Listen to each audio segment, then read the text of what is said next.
Hey, it's Tucker Carlson. There's never been a candidate for president the media hated more than Robert F. Kennedy Jr. You thought that title belonged to Donald Trump. Of course it must, but go check the coverage. Trump got a gentle scalp massage by comparison when he announced. When Trump rolled out his presidential campaign in 2015, the New York Times waited until the 17th paragraph of the story to attack him.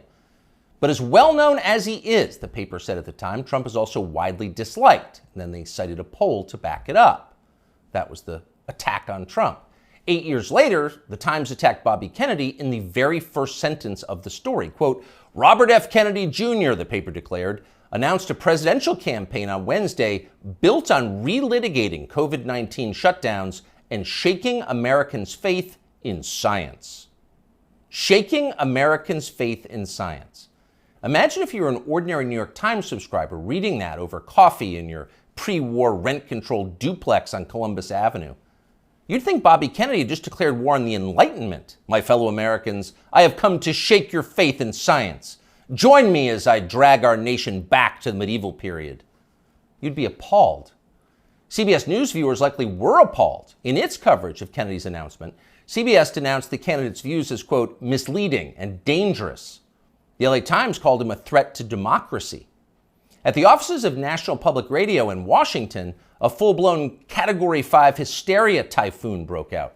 NPR devoted an entire segment to savaging Kennedy, not just as a candidate, but as a human being.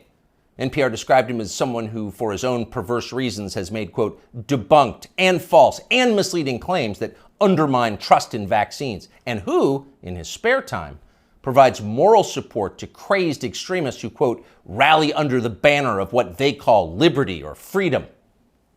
People magazine didn't even bother to report a single word of anything Kennedy said at his announcement, and instead wrote an entire story about how his relatives hate him. Kennedy's younger sister, Carrie, the magazine reported solemnly, does not approve of Bobby Jr.'s harmful views. His harmful views! Bobby Kennedy's thoughts alone are evil enough to hurt people.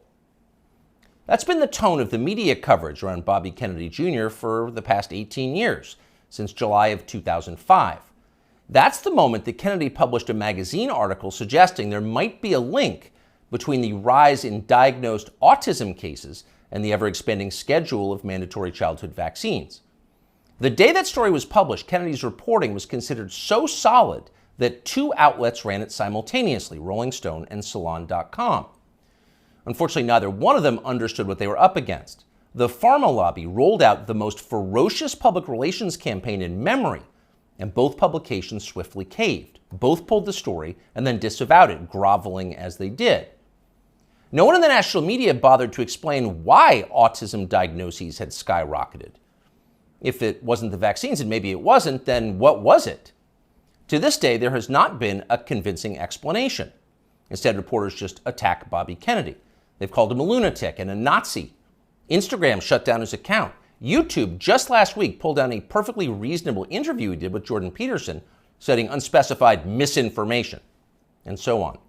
Kennedy became the most censored famous person in the United States. At this point, most Americans have heard a lot more about Bobby Kennedy Jr. than they've heard from him. He doesn't get many offers to speak from big platforms. But last week, Joe Rogan gave him one. Here's some of what he said.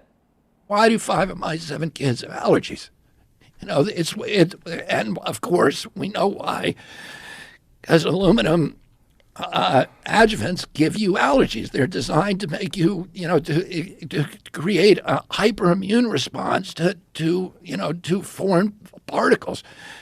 And the last category is, the allergic diseases, peanut allergies, food allergies, eczema, which I never knew anybody with eczema when I was a kid. I never, asthma, I knew people with asthma, but it wasn't 1 in every 4 black kids like it is today.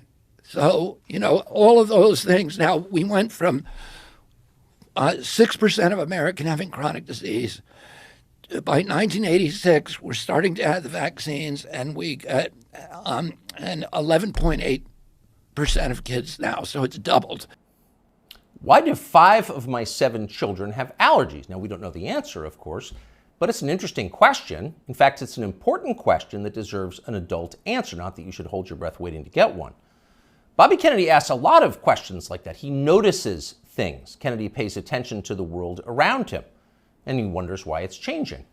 He's an outdoorsman, a falconer, and a fly fisherman. He's interested in how nature works. He's curious. Not so long ago, these qualities were considered essential to the practice of science. All scientific discovery comes from observation, empiricism, patient watching. Without the willingness to put aside your pre-assumptions and assess with honesty the things you see and touch and smell, the changes taking place right in front of your face, you can't do science. You can't create art either, or journalism, or theology. You have to be willing to notice the obvious. And when they tell you you're not allowed to notice the obvious, you should be concerned. Imagine you were on a commercial airline flight. The plane is just leveled out at 37,000 feet. You're closing your eyes for a nap. And suddenly you smell smoke. And it's not your imagination. You can see it. It's starting to fill the cabin. All around you, people are hacking and choking. The guy in the next seat has a napkin pressed against his mouth, and he's mumbling what sounds like Psalm 23. Yea, though I walk through the valley of the shadow of death. So clearly, the airplane is on fire. But almost unbelievably, no one has said a word about it. Not a single person is acknowledging this is happening. Everyone is silent. So in panic, you yell for the flight attendant. There's smoke in the cabin, you say, as if she hasn't noticed. But she stares at you with hard eyes. Shut up, racist, she replies. That's a dangerous Russian conspiracy theory. Stop spreading misinformation or I'll call TSA and have you arrested when we land. That sounds like a fever dream, but it's also pretty close to the experience of living in the United States at the moment. All around you, things seem to be fraying and getting worse. Your gut tells you there's something very bad going on, and all the evidence suggests that there is. But the people in charge won't acknowledge that. Everything's fine, they scream. Stop noticing. But wait, I don't remember this many kids having allergies or asthma or eczema or autism or, for that matter, body dysmorphia. And why so many suicides? What's going on here? Shut up, stop asking questions. That's their answer. But Bobby Kennedy won't stop asking, and that's why they hate him. As Kennedy spoke on The Rogan Show, a reporter for Vice.com called Anna Merlin was watching. Merlin was so enraged by what she saw that she dashed off an article attacking Joe Rogan's employer for allowing the conversation to take place. Spotify has stopped even sort of trying to stem Joe Rogan's vaccine misinformation, read the headline. The piece never even described much of what Bobby Kennedy had actually said. Merlin dismissed the entire interview as, quote, a detailed survey of Kennedy's most dangerously incorrect views, a far too extensive list to outline in full. In other words, we here at Vice don't have time to describe all of Bobby Kennedy's lies, but trust us, they were lies. Then Merlin called Spotify to see if she could get the episode censored. Much to her profound frustration, Spotify refused to censor the episode and kept the interview on its website. So she spent the next several days ranting about all of this on Twitter. People were listening to the wrong things, and Anna Merlin was mad about it. So was Peter Hotez. Hotez is a pediatrician from Texas who became moderately famous on MSNBC during the COVID lockdowns as a Biden shill and a vaccine promoter. Hotez read Anna Merlin's piece and then huffily retweeted it. Effectively, why is Bobby Kennedy allowed to talk in public? And that gave Joe Rogan an idea. Why not have Peter Hotez debate Bobby Kennedy on his show? You claim he's wrong. Why don't you explain why he's wrong? That seemed fair. But Hotez wouldn't bite. So Rogan offered to give $100,000 to Hotez's favorite charity if he agreed to come on. Soon others made their own pledges and the pot swelled to over $1 million. But still, Peter Hotez wouldn't come. Instead, he scampered back to MSNBC, where one of the channel's oilier hosts assured him he was doing the right thing by dodging the debate. Arguing with Bobby Kennedy is morally equivalent to debating a Holocaust denier, the host said. No decent person would do that. And of course, Hotez agreed. Quote, 200,000 Americans needlessly perished because they believed the anti-vaccine disinformation and refused to take a COVID shot. So really, talking to Bobby Kennedy would be a lot like abetting murder. And Peter Hotez, MD, PhD, was not going to do that. But wait a second, you ask yourself. Let's think about those numbers. 200,000 people died because of vaccine disinformation from Bobby Kennedy and people like him? How do we know that? Is that really science? No, It's not science, because we don't know that. We can't know that. There is no way to know that. Peter Hotez's claim is a political attack posing as science, and he specializes in those. Here he is on television during the so-called pandemic.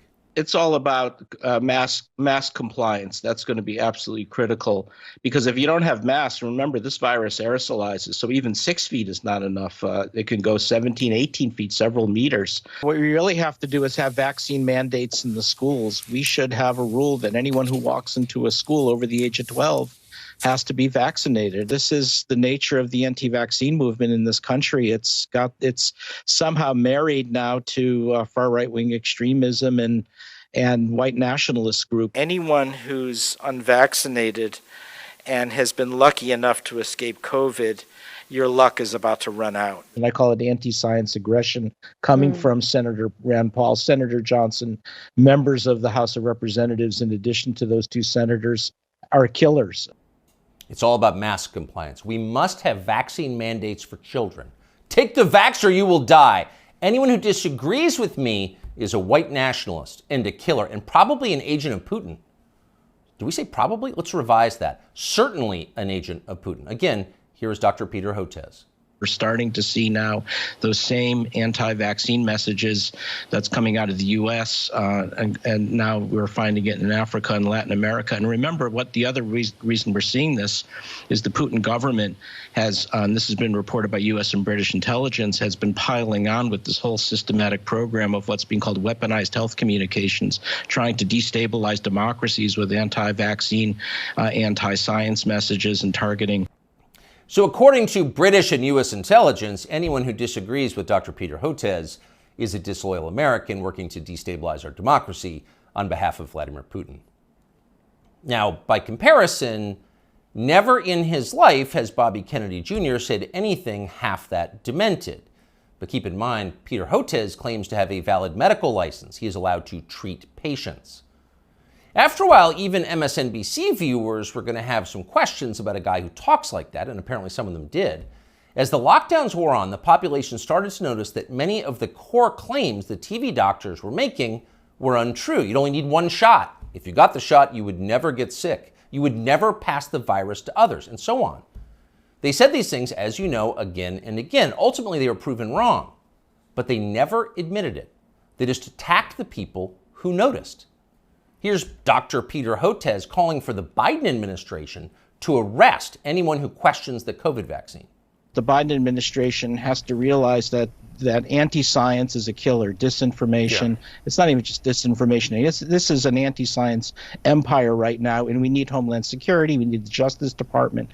We've really got to figure this out, and the Health and Human Services will not be able to figure this out on their own. It's not a medical problem. It's a law enforcement problem. They've doubted me. Arrest them! It's a horrifying outburst if you think about it. If you were on tape saying something like that, you would be deeply ashamed. But Peter Hotez is not ashamed. He's become even more grandiose. Hotez has written a self-congratulatory new book called The Deadly Rise of Anti-Science, a scientist's warning, as if you were a scientist. Here's how Hotez describes himself in the book's promotional literature. Quote, during the height of the COVID-19 pandemic, one renowned scientist in his famous bow tie, appearing daily on major news networks such as MSNBC, NPR, and BBC, and others, Dr. Peter J. Hotez often went without sleep, working around the clock to develop a nonprofit COVID-19 vaccine and to keep the public informed. During that time, he was one of the most trusted voices on the pandemic and was even nominated for a Nobel Peace Prize for his selfless work. He also became one of the main targets of anti-science rhetoric that gained traction through conservative news media. End quote, though we could go on. So here you have a renowned scientist, selfless, trusted, going without sleep, self-denying, persecuted by extremists for daring to tell the truth. The Albert Schweitzer of cable news. That's Dr. Peter J. Hotez. The fact that a partisan buffoon like Peter Hotez can describe himself this way with a straight face and the backing of a publisher makes you despair for the country's future. But don't despair. There is hope. Hotez will never debate Bobby Kennedy Jr., but it doesn't matter. Kennedy has already won. He's more honest than Dr. Peter Hotez, and that's obvious to anyone who's paying attention.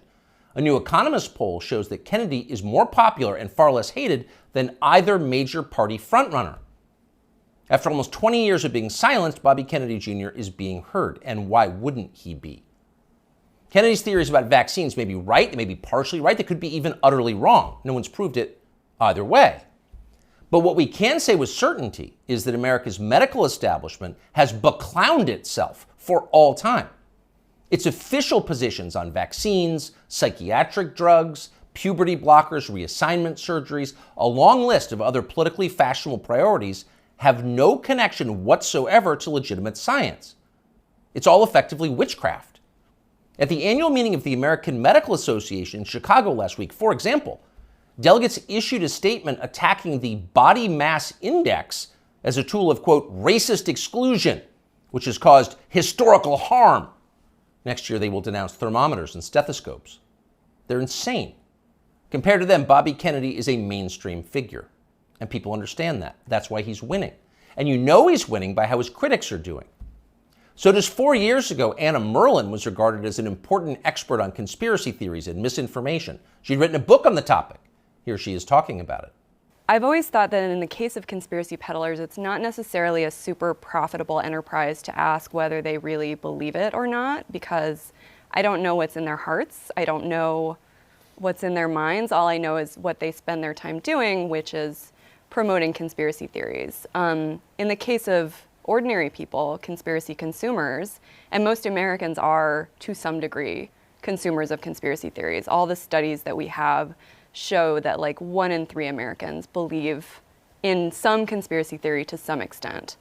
For the people in the very sort of deep end of the conspiracy pool, people who are consuming a lot of conspiracy content, I think it's really important to look at the way it helps them make sense of the world and make sense of our political moment and make sense of a lot of times like what's happening in their own lives. All the studies that we have show that like 1 in 3 Americans believe in some conspiracy theory. Huh?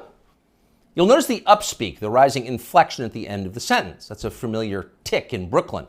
It's designed to turn a declarative sentence into a question and thereby belittle the listener. Do you follow me? Is this too complicated for you? So the lady in the nose ring wants you to know she's smart, but she's not. When Merlan recorded that interview, Vice, where she now works, was valued at more than $5 billion. Genius investors like James Murdoch were showering the company with money.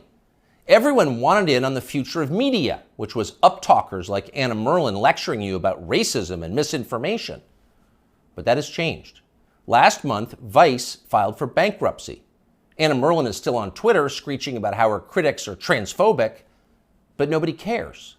Nobody wants to hear from Anna Merlan anymore. The gatekeepers are transparently ridiculous. Everyone can see that. People have started to notice. Younger people say the news is full of lies. In Kennedy's motorcade. 239 people. Cell death of Jeffrey Epstein.